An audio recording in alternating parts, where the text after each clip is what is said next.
I'm pleased to announce that effective immediately, all worthy and able young men who graduated from high school or its equivalent, regardless of where they live, will have the option of being recommended for missionary service beginning at the age of 18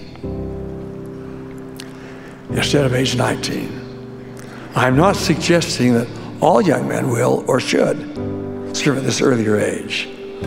Rather, based on individual circumstances, as well as upon a determination by priesthood leaders, this option is now available. As we've prayerfully pondered the age at which young men may begin their missionary service, we've also given consideration to the age at which a young woman might serve. Today, I'm pleased to announce that able, worthy young women who have the desire to serve may be recommended for missionary service beginning at age 19 instead of age 21.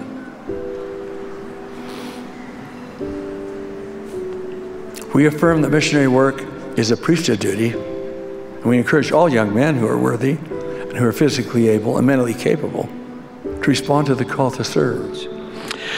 Prospective missionaries will be asked to enhance and improve and take more seriously their pre-mission preparation. This should include total personal worthiness. There will never be any compromise on that. Supplemented by gospel study, especially study of the Book of Mormon and the standard works of the church, seminary and institute classes, missionary preparation classes, and systematic study of the missionary handbook, Preach My Gospel. Now, let me say something to the young prospective missionary himself or herself.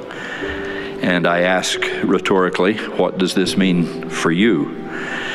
First of all, it means that God is hastening His work.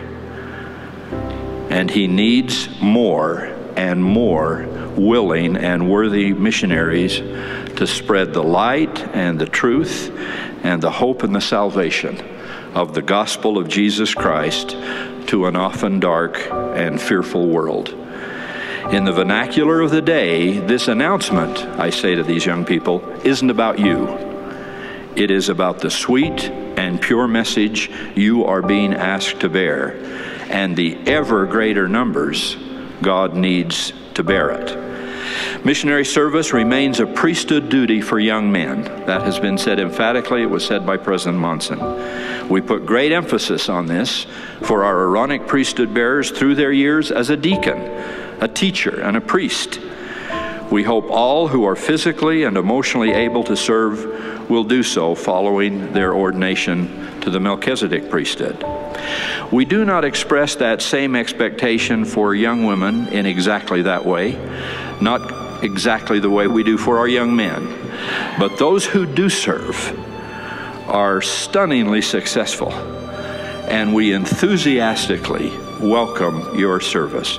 Personally, I am absolutely delighted if this change of policy allows many, many more of our young women to serve, a prospect that thrills me.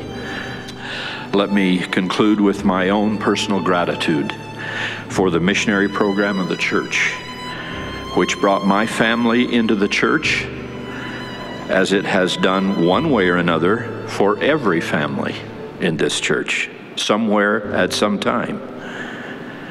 And for the missionary program that blessed me personally as a young 19-year-old boy. I have gone around the world with my missionaries whom I love, and have said with fervor and honesty of heart that no young man was ever more affected by a mission than I was. It has shaped and nourished and influenced my life for more than half a century. I am absolutely thrilled that perhaps more young women and men will choose to serve missions because of this new latitude in age. I love missionaries. I love being with them. I love teaching them. I love encouraging them. I just plain love them. the strength of their faith, the power of their testimonies, the degree of their sacrifice, the goodness of their lives inspires me to no end. It is obvious that the Lord loves them as well, to entrust them with his precious gospel at such tender ages. God is hastening his work, and he needs more and more willing and worthy missionaries to spread the light and the truth and the hope and the salvation of the gospel of Jesus Christ to an often dark and fearful world.